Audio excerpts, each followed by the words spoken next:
شروع کرتا ہوں اللہ کے نام سے جو تمام جہانوں کا مالک ہے اور جس نے ہمارے دلوں کو ایمان کے نور سے منور کیا۔ ایک ایسے نبی جس نے شہروں کے اوپر حکومت کی، ایک ایسا خواب جس میں تاریخ میں بڑی بڑی سلطنتوں کے عروج کا اور زوال کا بتا دیا گیا۔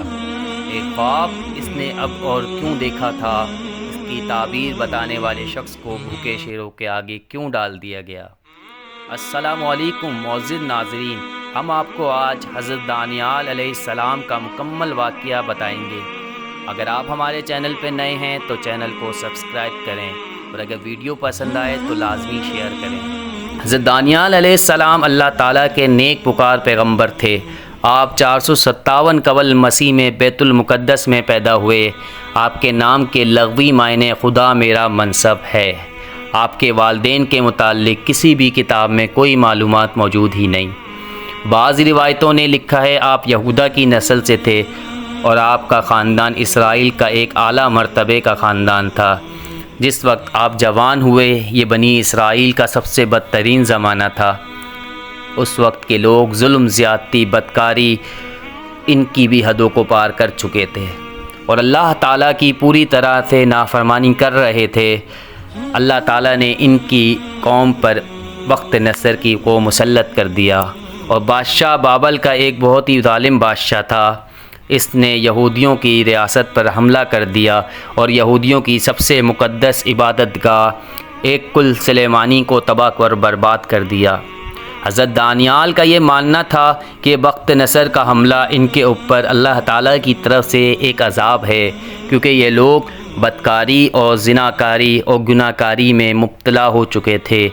یہ سزا ان کو بالکل درست دی گئی ہے۔ وقت نصر کے لوگوں نے یہ روشم کو تباہ و برباد کر ڈالا اور پلوسلیم کے لوگوں کو چوٹیوں کی طرح کچل کر رکھ دیا۔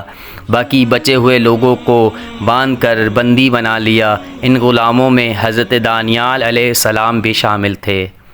421 قبل مسیح میں وقت نصر نے خواب دیکھا۔ اس کے سامنے ایک بہت بڑا بت کھڑا ہے جس کا سر سونے کا تھا اور اس کا جسم چاندی کا تھا اور اس کی ٹانگیں پیتل کی تھیں اور اس کے پاؤں لوہے کے تھے۔ اس بت کے اوپر ایک پتھر گرا، اس کی وجہ سے وہ بت پاش ہو گیا اور اس نے دیکھا اس پتھر کے اجزاء سارے آپس میں مل گئے۔ وہ پتھر دیکھتے ہی دیکھتے اتنا بڑا ہو گیا کہ وہ ساری دنیا کے برابر ہو گیا۔ وقت نصر نے اپنے شہر کے تمام کاہنوں اور نجومیوں کو بلایا تاکہ وہ اپنے خواب کی تعبیر جان سکے، لیکن ان کو کوئی بھی تعبیر بتانے سے قاصر رہا۔ ان میں سے ایک شخص حضرت دانیال کے بارے میں جانتا تھا۔ اس نے بادشاہ کو بتایا کہ آپ اپنے خواب کی تعبیر دانیال سے کیوں نہیں پوچھتے۔ حضرت دانیال کو اللہ تعالیٰ نے تعبیر کا علم عطا کیا تھا۔ اس وقت حضرت دانیال علیہ السلام قید خانے میں بند تھے۔ انہیں وہاں سے بلا کر وقت نصر کے سامنے پیش کیا گیا۔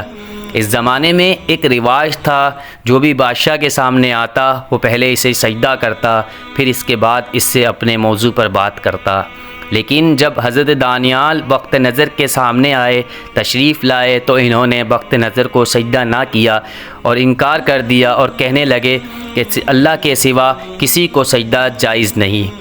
ان کے اس عمل پہ وقت نصر کو بڑا غصہ آیا، لیکن وہ خاموش رہا۔ وہ پہلے اپنے خواب کی تعبیر جاننا چاہتا تھا۔ جب وقت نصر نے اپنا خواب بیان کیا تو اس خواب کا سن کے آپ نے فرمایا، وہ بت میں جو سونے کا سر تھا تو نے دیکھا وہ تو ہی ہے، اور تیرے بعد ایک اور سلطنت برپا ہوگی جو تجھ سے چھوٹی ہوگی۔ اس کے بعد ایک اور سلطنت جو تانبے کی، وہ تمام سرزمین پر حکومت کرے گی، اور وہ چوتھی سلطنت ہوگی، وہ لوہے کی طرح مضبوط ہوگی، اور اس بت کی انگلیاں پشت بیمار اور کچھ لوہے کی وہ کچھ مٹی کی تھیں، تو اس کا مطلب ان کے بیچ میں تفرقہ ہوگا، تو ان سب سلطنتوں کے اوپر آسمانی خدائی اپنی سلطنت مقرر کرے گا۔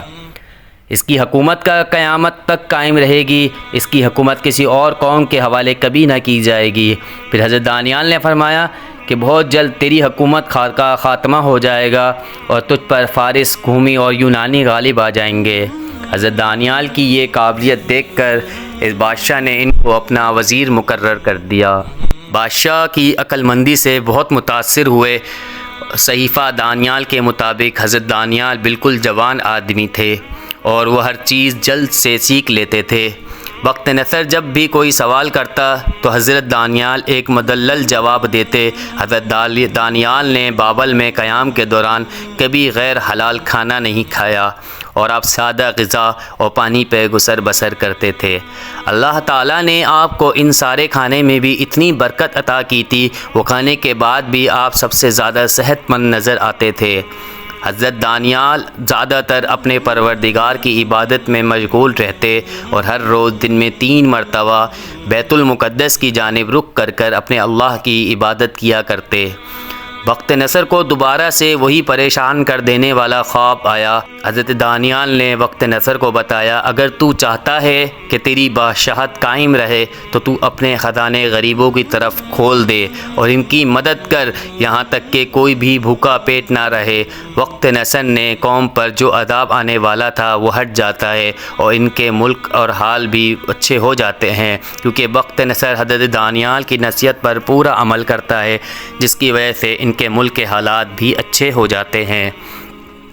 397 قبل مسیح میں بخت نصر کی موت ہو جاتی ہے۔ بخت نصر کے مرنے کے بعد اس کا بیٹا بیلجہاز بادشاہ بنا اور انتہائی نالائق تھا۔ وہ دوسرے وزیر جو حضرت دانیال کے بڑے عہدے کی وجہ سے ان سے جلتے تھے، وہ اس کے بیٹوں کو چڑھا کر ان کی شکایت لگا دیتے کہ نہ آپ کو سجدہ کرتا ہے بلکہ ہر وقت یہی کہتا رہتا ہے کہ تیری سلطنت بہت جلد تباہ ہونے والی ہے، جس کی وجہ سے وہ عدل دانیال کو شیر کے پنجرے میں ڈالوا دیتے ہیں۔ جب حضرت دانیال نے خود کو شیروں کے آگے بے بس پایا، وہ اللہ تعالیٰ سے مدد طلب کی تو اللہ کی طرف سے اس وقت قید خانے میں حضرت جبریل نازل ہو گئے اور وہ سارے شیر کو ان کو دیکھ کر سہم جاتے ہیں۔ جب صبح ہوئی تو لوگوں نے قید خانہ کھولا اور کیا دیکھتے ہیں؟ حضرت دانیال کو صحیح سلامت دیکھتے ہیں۔ وہ دیکھتے ہیں کہ آپ ایک طرف بیٹھے ہوئے ہیں اور سارے شیر ایک طرف۔ وہ شیر آپ کو کوئی نقصان نہیں پہنچا رہے، تو وہ لوگ سمجھ گئے کہ آپ اللہ کے نیک بندے ہیں، لیکن بہت دیر ہو چکی تھی۔ ان پر خدا کا عذاب بہت قریب تھا۔ بابل پر فارسی کے بادشاہ سائرس نے حملہ کر دیا اور بخت نصر خاندان کی اینٹ سے اینٹ بجا دی۔ وائرت نے حضرت دانیال کو قید خانے سے آزاد کرایا اور اپنا وزیر مقرر کر دیا۔ یہ عظیم اور رحم دل بادشاہ تاریخ میں ذوالقرنین کے نام سے جانا جاتا ہے، جس کا ذکر قرآن المجید میں بھی آیا۔ حضرت دانیال نے جو خاص کی تعبیر بتائی وہ بالکل ٹھیک اسی طرح پوری ہوئی جس طرح آپ نے بتائی تھی۔ کیسر سے مراد وہ پہلی مملکت یعنی بابل کی سلطنت ہے، اور دوسری مملکت چاندی کا سینہ یعنی فارس کی سلطنت ہے، جس میں موتی کی تانبے کی رانیں، اور تیسری سلطنت جو یونان کے سلطنت تھی اور اس مورتی کے پاؤں تک لوہے اور کچھ مٹی کہتے ہیں، یعنی چوتھی سلطنت سلطنت روم کہتی ہے، جن میں آپس میں اتفاق نہیں تھا۔ یہود اور انصاری اس چیز پر ذرا بھی شک نہیں کرتے تھے کہ ان چاروں سلطنت کے بعد ایک آسمانی سلطنت قائم ہوگی جو قیامت تک رہے گی۔ وہ حکومت دنیا میں سب سے زیادہ عظیم حکومت ہوگی۔ وہ حکومت دنیا میں انصاف قائم کرے گی۔ جب اہل کتاب حضرت عیسیٰ علیہ السلام کے بعد اس ہستی کا انتہائی بے بسی سے انتظار کر رہے ہیں، وہ عظیم شخص حضرت امام مہدی علیہ السلام ہیں۔ وہ آنے کے بعد اللہ کے حکم سے سارے دنیا پر حکومت فائز کر لیں گے۔ اگر آپ کو ہماری ویڈیو اچھی لگی تو ہمارے چینل کو لائک کریں، سبسکرائب کریں، تاکہ ہمارے آنے والی ویڈیو بآسانی آپ تک پہنچ سکے۔ شکریہ، اللہ حافظ۔